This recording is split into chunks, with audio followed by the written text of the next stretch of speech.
Mr. President, I'm here with 200 or so people. If I could put you on speakerphone. All right, Mr. President, you're on speakerphone. Hello, everybody. It's a great honor. Great honor. And I'm sorry what you're going through with the terminals, but we're going to get them fixed up, and I imagine Sean's been telling you that. And I was going to do that in my first month of my second term, but my second term got delayed 4 years, unbelievably. So it would have been done. And probably, Sean, have you been discussing what happened, what took place, how they spent billions of dollars, many billions, tens of billions of dollars to fix a system that was old and broken, and hooking it up to satellite when a lot of it isn't satellite, and that doesn't work, and and you guys have to suffer because of it, but we're going to do the right job. So where are you on that, Sean? So, Mr. President, you can't front run me here. I haven't announced the plan yet to everybody. Though you know what it is, we're going to lay out the plan that you and I discussed in the Oval Office as we go through this press conference. Good. Well, we are, and we're going to do a great system. And I just want to thank you all, and I want to thank the Secretary. He's fantastic. He was a great politician, a great congressman, very popular, and very smart. And he's running the Department of Transportation now, and he's going to do a fantastic job. I also want to recognize some of the family members whose loved ones perished in the Reagan National Airport collision. What a horrible thing that was. Earlier this year, if they had a system in there, we wouldn't have had a problem. But the people have devoted themselves to making the skies safer, and we're going to make them totally safe. And today, also, I'm thrilled to announce the complete rebuilding and modernization of America's air traffic control system, and that's what we're doing, and we're going to make it the best. And we'd also like to have, Sean and I, some recommendations as to who the best would be. Where do you, when you people do it for a living, when you land and when your planes come in, who do you think has the best system?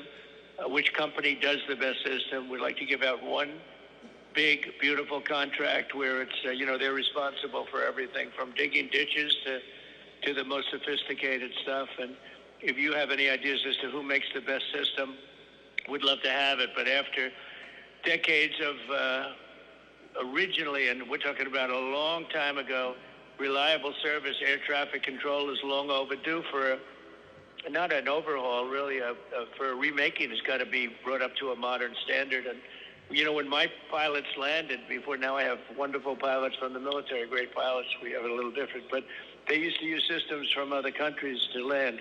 If I was landing in New York or something, they'd be using a different system to land in New York because our system's so obsolete in this country. So the ancient infrastructure, it's buckling under the weight of more than 1 billion flying passengers a year and supporting hundreds of billions of dollars. And Pete Buttigieg, who was the Secretary of Transportation, had no clue what the problem was. He had no clue, zero. But he wants to run for president. I don't think he's going to do too well. The federal government now pays $250 million annually just to keep up the old equipment, keep it running. And I guess you're having a big problem in Newark. That seems to be the one of the moment, the flavor of the moment. The equipment on most airplanes in the sky is now generations ahead of the ground systems. And recently, and you've seen this, the controllers lost contact with planes for 30 critical seconds at Newark. And that was something that was not a good situation.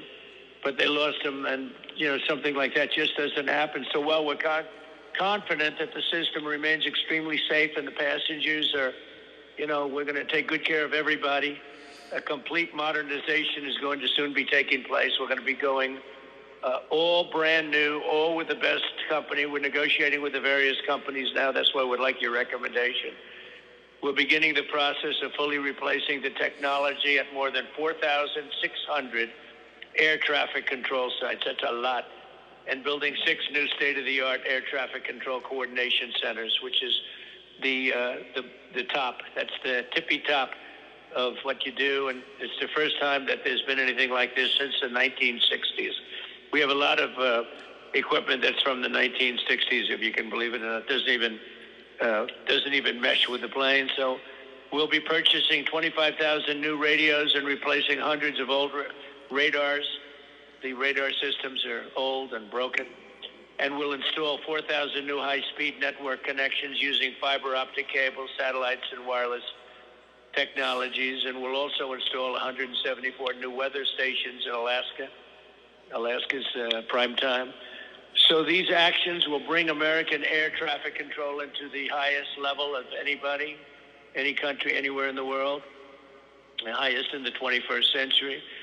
And thanks to my executive order earlier this year, which I gave to Sean and everybody, which is all over and which was well publicized, we'll make sure that the men and women who operate these systems are hired and promoted based on merit. And, you know, I won in the Supreme Court. It's merit now. We have to go by merit, especially these jobs are unbelievably complex. If you're not great at mathematics, physics, and about 15 other things, you can never be a great controller. It's a very, very talented position.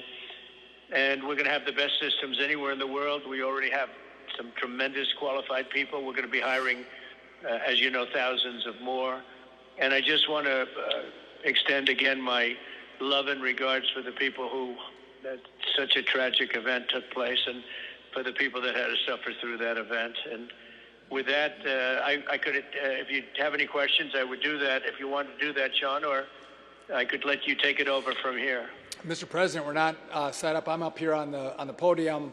The press is way in back. But listen, I want to thank you for your support of all the work that's gone into this initiative. It wouldn't happen without you and your leadership. So thank you for that, and thank you for taking your time out of this busy schedule to partake in what is this historic announcement that you've led. Thank you, Mr. President. Well, thank you very much, everybody, and I'll see you soon. And any complaints, you let me know. But thank you. Thank you very much.